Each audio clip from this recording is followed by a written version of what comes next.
禅宗的寺院呢，它有它的一些特点。我觉得在建筑上，我希望能找回一些禅文化的那种意境。其实设计呢也设计了1、2年了，如果单独的就是只是建房子倒是不难了。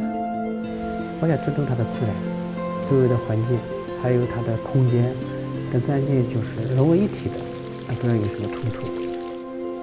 但现在的很多就是特别像城市的高楼建筑，它就要体现一个自我，而佛教的文化、禅文化，它更多的强调我们根本的东西。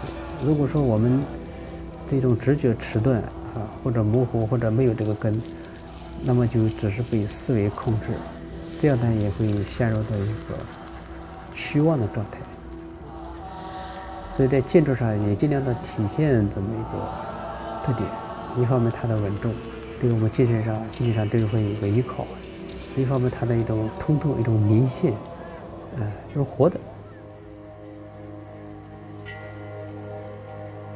这个佛教从达婆祖师到六祖慧能，六祖慧能后面就基本上禅宗就弘扬开来了。尽管是这样，它对整个中国的这种影响还是有限的。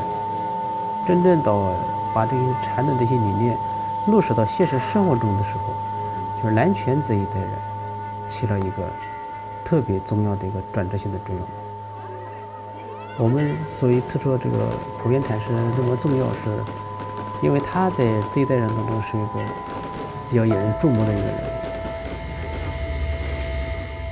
马祖道业也有他的评论：金如障，禅归海，唯有普愿独超物外。